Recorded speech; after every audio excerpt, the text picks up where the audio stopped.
Good morning, everyone. It's Lindsey Huddleston back in the building with another SPS Monday Motivation. Happy MLK Day. Yes, let's say happy birthday to Dr. Martin Luther King Jr. It is because of him we have this day off to celebrate the great things he's accomplished, the life of sacrifice he's lived, and the impact he has had on the world over. We can't say enough about Dr. King. I'm proud to be a member of the great fraternity Alpha Phi Alpha Fraternity Incorporated that he's a member of. Glad to have attended Morehouse College as a freshman, where he was a student at as well. To be able to be connected with the legacy of such a great man is amazing. And here we are today. So I knew I wanted my motivation to be some iteration recognizing Dr. King. So what I want to talk about today is, do dreams die? Do dreams die? And unfortunately, there are a lot of dream killers out here. That's right. And I'm here to tell you that you have to do what? Beware of the dream killers. Beware of the dream killers. Who do we have this morning checking in early morning? Of course, it is Michelle Mimi Watkins. How are you? Happy New Year. Overdue. I don't think I got to sit on the deck for a barbecue. Just seeing your name pop up makes me think about that. But I know there's always an open invitation with you in Orlando, and I look forward to catching up soon. We got to do something in 2024 soon, because it's always great to be in your presence. But you'll say, hey, come to a track meet. I know you'll be there, right? Michelle Mimi Watkins, an awesome individual. I'm just excited just seeing you this morning with your energy. She said, absolutely, yep, and she mean it. She ain't just talking, y'all. You know, some people like, yeah, come on through. But she mean it, and she could be like, why you didn't come? Love it. I love it. Michelle, we talking about, do dreams die? There was a very interesting article I found in Psychology Today written by Jen Kim, who describes herself as a valley girl with the brain. A valley girl with a brain. I can dig it. I can dig it. And the article was, do your dreams die when you get older? And the millennial explores a typical first world problem. I like how she said it's a first world problem, because sometimes we take for granted what we have going on in this country. As you can see with my shirt, representing Juan John Carlos in the Olympics, when they were stripped of their gold medals because they were, protesting the oppression they were feeling in America, and the world oversaw that. And he said, I am a man. We talk about that. You know, these are things that we had to work our way through over time. And Dr. King was critical in bringing that to a world stage, even taking the issues of African Americans and minorities and poor people, taking our plight to the United Nations and making it a global stage. So we're grateful that he did not let the dream die. But let's talk more about these dream killers that I mentioned. It's been referenced that dream killers are individuals or factors, I emphasize that, individual or factors that hinder or sabotage the pursuit and achievement of dreams and goals. They may introduce doubt, negativity, criticism, or unhelpful advice that discourages people from pursuing their dreams. My. But it's not all bad. Dream killers are not necessarily malicious.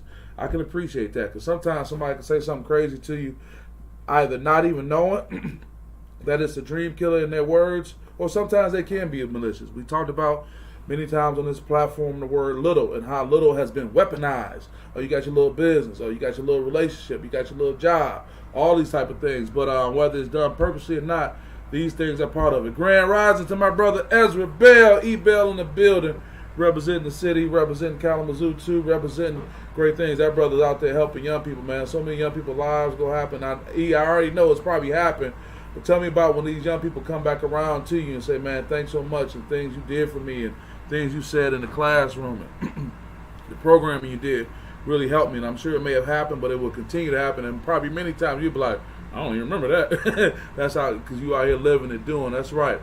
So when the young lady Jen Kim talks about, do dreams die when we get older, this is what she went into great detail about. She talked about 3 factors that impact when the dream dies. She said 3 things have happened in our life that lead to the dream dying. Brother E-Bell said, keep me moving, bro. That's it. That's it. Keeps you moving. That's right. You are motivated. You are living in your purpose. That's why it's both profitable and fulfilling, man. And we are very blessed when we get to that point. Talking about those 3 things, Ezra, I want it to be easy is what she said, or referencing how some people think about that dream they had. You know, because it's easy to sit back like, man, I want to accomplish this. And then you start on that road, and you realize it's not happening for you the way you want. You're like, man, what is the deal? I don't get it, man. It's like, this is harder than I thought. Got Tino in the building. Happy MLK Day. Repping Jackson, Michigan in the building. Tino, congratulations to your University of Michigan Wolverines on winning the national championship. I know you've been a long time employee of the University of Michigan, retired. They still try to get you back, but you manage your money. You don't got to go back. You good on that. Tino sitting good. Tino, congratulations to your guys. A job well done. I know you happy to be part of that great legacy, and I appreciate you. Yeah, but people want it to be easy, man, you know, until they jump off the porch and see it's a challenge to it, and that's just life. That's just life, and I think we miss that so many times, and we think that because it's not easy that we can't accomplish it. You know, nothing in life is easy. I always use the reference that former and now deceased Supreme Court Justice Antonin Scalia always said, nothing is easy. Now, that's a simple statement, but if you think about it, the sum nothing is zero. Zero is nothing to it, no value. So anything with no value is not going to be easy. So if you ain't really, if you working towards something, what's the opposite of that? You know, something of value is going to be hard. So if you really want to do something, want to achieve something, it's going to be some work to it. Oh, here's another one. Oh, another dream killer. I watch others fail. Oh my God, come on. You watch somebody else do it, you were sitting back laying the cut. They say, oh no, I don't want that. Like, oh man, you watch others fail. And by watching others fail, that deters you from your goals. Hey, you're not them, and they're not you. And you got to be ready to go forward and be able to do what you need to do, despite what others think. This is your journey. This is what you have to walk. This is what you have to live. And if it's something that's a real dream for you that you're really passionate about, there should be fulfillment and getting the process done. I know a lot of y'all want to go out the gate. You may have a dream that you want it to be lucrative in an extreme amount of way. It doesn't work like that. It doesn't work like that. I've been so fulfilled with SPS over the years of going on, I want to say 6, almost 7 years at this point, and SPS was not profitable. It was not profitable for a very long time. And to be honest, and I'm just being transparent, SPS just started turning the corner to be a profitable business. Profitable in the sense that it's like, man, it has changed a lot of things for me, but you've been seeing the work. As my boy Ezra said, hey, you got to just keep me moving, bro. You know, you got to just be out here. But that's something is because I fell into something that I was passionate about. And I just dove all the way in, and I made decisions based on that. So watching others fail should not matter because I'm focused on me. And then another one, you started to rationalize. She talks about, as a writer, when she rationalized not writing every day. And the challenge with that is when you start to rationalize it, it starts to go from a day to a week. And now there's been a month and you haven't written. Let's talk about my health. I've been able to talk about improving in my health from a 700 blood sugar, which is a dead man walking, many have said, to I posted, I think, a 94 to you guys. And I came back home yesterday after the game and had a 94. I think whatever 90 I posted, I came back and I had another 94 after going to the Michigan State basketball game yesterday and managing what I ate and seeing my brother Jay Green in the building, always moving around, and I was just really happy with that. So I say that to say part of what my health condition was is that I wasn't in the gym, I was eating whatever I wanted to eat, and all these things that led to the diabetic outcome. So, you know, it's dangerous to just rationalize why you shouldn't do something. Dangerous in a great way. Latoya Mack, good morning. Thank you for that. A happy New Year, Latoya. I appreciate you. Hope all the best to you and your family. Yeah, and Michelle says, keep doing better. I will. I'm committed. I'm committed. And as actually my palate has become used to the things I've been eating that have been better for me, and that's just a lifestyle for me. So I'm staying on that all the way around. All right. Good morning to you as well. Good morning. Thank you. So with that being said, guys, another thing too is how do we focus on not being caught up with the dream killer? She mentions 3 things. I said this earlier. Just be reminded, nothing's easy. Nothing's easy out here. Anything worth achieving, it's going to be some work. And if it's easy, it ain't going to last. You don't want it. And those words that we say, if it looks too good to be true, it probably is. They always say, nah, man, this is different. No, nothing is easy. There needs to be some value put into what you have to do to get some value out of it. You got to put some sweat equity or some work in. I didn't say it got to be over the top, immensely, almost impossible, but it's not going to be easy to get there. Break out of that pack mentality. You know, by watching others fail, we in this society, we have this pack mentality with individuals that we We follow the leader. We always follow what everyone else is doing. We follow the trends. And to be able to find success and not have a dream killer, you got to break out of the pack mentality. You can't get caught up in that. Michelle says this, good word. She said, if it was easy, everybody be doing it. Michelle, we hear this term so much, but as I get older, it's a reason why we do, because it makes sense. If it was easy, everybody would be doing it.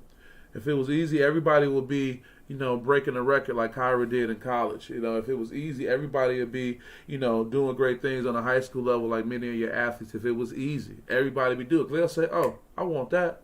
But no, you got to put in that work.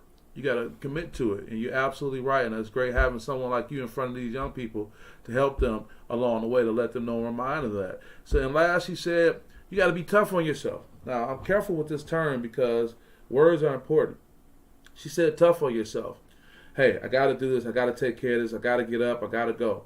She didn't say abuse yourself. Sometimes we abuse ourselves, to get something done. And whether it's the lack of complete sleep for our body to recover, your health deteriorating. I could have tried to justify, no, man, SPS, man, we out here, man. I got to go. And I'd be laid up. As my late great-grandmother, who's over my shoulder, in that photo behind my master's degree diploma, she says, you mess around and have a stroke, your face be sagging. See, sometimes we sacrifice the wrong things, for something that's more important. There's nothing more important than our health. As a proud father who just spent the weekend watching Super Mario Brothers with my daughter, and we were talking about peaches. If you watch the movie, that's the most important thing being there for her. My buddy Ed Banks said, man, we got to walk our daughters down the aisle. That touched my heart. So I'm saying, be tough on yourself, but don't abuse yourself. And you have to know the difference. And you have to be able to figure that out. My boy E. Bell say, love it. You love it. You know what I'm talking about, fam. You know what I'm talking about. So all I want to say is on this day, as we recognize Dr. King, let's be reminded that let's be grateful that his dream wasn't killed. Let's be grateful that early on in the process, when he endured so many, harsh people and the treatment that they brought upon him, that he didn't say, man, I'm packing this in. Let's be grateful. Because this pushes to a point where this is a global discussion, and he's had an impact and has done so much for many people. If your dreams don't work unless you do, you got to put in the work, baby. You got to put in the work. Whether it's getting up in the morning or staying up late at night and doing what you got to do, you have to put in the work. And like we say, don't let those dream killers steal your joy and what you have, because you know what? We need you. We need what you dreamt about for this world to be better. We need what you dreamt about to have an impact. When Juan Carlos said, man, even though they said it kind of came up out of nowhere and they decided to put their fist in there, it impacted the global movement. Now, they sacrificed a lot for that. But it's based on the tenor, I am a man, and what is done for equality and how we're viewed in the world and what we can do going forward. So what part are we going to play? All these great people have come on my timeline today saying good morning. I appreciate it. And I know throughout the day, people will get up and watch this. What are you going to contribute? And whether it's something that's well known that we can all see, or something that's just an impact with your daily interaction with another human being, that can be positive, that can make an impact. That's what we're here for, guys. That's what we're here for. We learned that through COVID, how much we have to rely on each other. We learn that when you get in a situation where your health is impacted. We just learn that when the snow come down and you got to be like, man, I need some help out here. And all I want to do to extend on this day as we honor Dr. Martin Luther King, and I pose the question, do dreams die? And you know what? Our writer said, dreams don't just die by themselves. We kill them. Thankfully, we can also bring them back to life. So there's a dream you have that you've killed, that you've thought it was going to be easy, and you watch others fail and you started to rationalize about it. Hey, you can bring it back to life. You can resuscitate it, because we need it. We need what you have to offer, and you do have something to offer. You do have value. You are important. You may be in a space where people are negative about you. They're too familiar with you. It may take you to move on and get in a different space and have a different experience to be able to let that dream come out. So with that being said, guys, hey, I appreciate you guys on this Martin Luther King Day. I want to give a special shout out to my frat brother John Hagens. His birthday is January 16th. Brother has crossed over to 50. Once again, it's on. The brother's somewhere in some tropical island, somewhere, feet in the sand. I love it.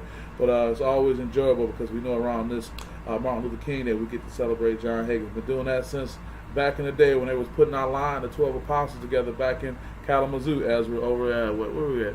Drake's Pond or something like that. I forget where we were, getting together, but it makes me smile. So with that being said, guys, I want you to have a great day, have a great week, have a great month, have a great life. and all that. With that being said, all the best to you. Take care. See you in a minute. Hey, E gives a shout out to Big John. Happy birthday. All right, peace.